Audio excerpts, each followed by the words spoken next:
अस्सलाम वालेकुम। मेरा नाम डॉक्टर शाली असगर है। मैं मर्दाना कमज़ोरी और ज़नाना और मर्दाना बांझपन का इलाज करता हूँ। साथ ही साथ मैं पीआरपी ट्रीटमेंट और मेसोथेरेपी में भी महारत रखता हूँ। आज जिस टॉपिक पे मैं आपके साथ बात करूँगा वो टॉपिक है पीआरपी यानी कि प्रोटीन रिच प्लाज़्मा।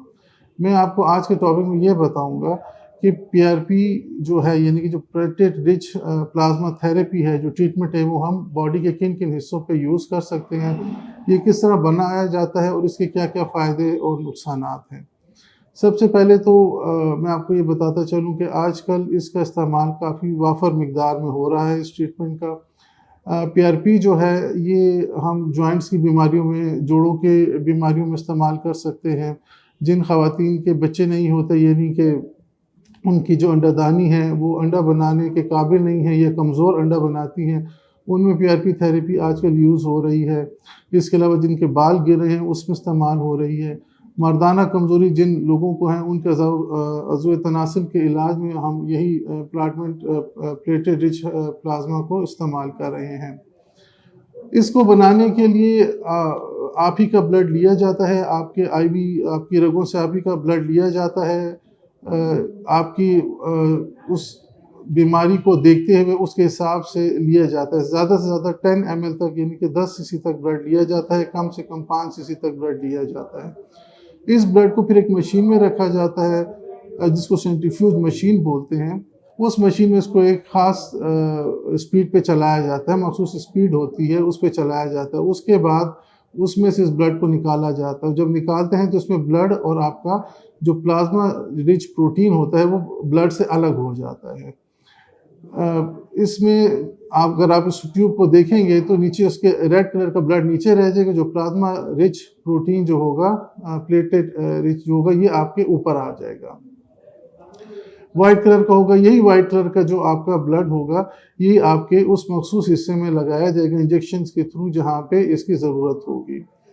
अब इसके साइड इफ़ेक्ट्स एज़ सच ज़्यादा नहीं होते क्योंकि आप ही का ब्लड आप ही की बॉडी में लगाया जाता है, जिसकी वजह से कोई साइड इफ़ेक्ट्स नहीं होते। मामूली किस्म के साइड इफ़ेक्ट्स हो सकते हैं जैसे कि इंजेक्शन टेक्नीक अगर गलत हो, लगाने वाला अगर महारत ना रखता हो इंजेक्शन लगाने में, तो उससे ब्रूजेस वगैरह या आम ज़बान में बोल सकते हैं नील वगैरह पड़ सकते हैं बॉडी के ऊपर। या जिनको ब्लीडिंग डिसऑर्डर्स हैं, जिनका खून पतला है, पतले होने की बीमारी है, उनको नहीं लगा सकते। इस तरह के कुछ मरीज़ होते हैं जिनमें हम इस ट्रीटमेंट का इलाज नहीं कर सकते। इसके अलावा इस पीआरपी ट्रीटमेंट के हमें बहुत अच्छे और बहुत मुस्बत नताइज मिलते हैं। ये इसकी जो ज़्यादातर जो ट्रीटमेंट है ये महीने में 1 ही इंजेक्शन लगता है और कम से कम 4 महीनों तक 4 इंजेक्शंस का कोर्स ये होता है। ज़्यादा से ज़्यादा हम 5 इंजेक्शंस तक इसको ले जा सकते हैं 5 महीनों तक। उसके बाद इसका कोर्स कंप्लीट हो जाता है। रिज़ल्ट्स इसके हमें काफ़ी अच्छे देखने को मिल रहे हैं। चाहे आप बॉडी के जिस हिस्से में भी इस्तेमाल करें, जैसे कि मैं आपको बता सकता हूँ जिनके बाल गिर रहे हैं तो उनके बाल गिरना रुक सकते हैं। नए बाल नहीं उगते लेकिन जो गिर रहे हैं वो रुक सकते हैं। इसी तरह ओवरीज़ में या बच्चादानी में जिन ख़वातीन के अंडे नहीं बनते उनके अंडे बनने की ताकत ज़्यादा हो सकती है। इस तरह जिनकी घुटनों में तकलीफ़ है वो ठीक हो सकती है। मुतासरा जिस्म का जो हिस्सा जहाँ पे ये इंजेक्शंस लगाए जाएँ पीआरपी के, उसमें बेहतरी आना शुरू हो जाती है।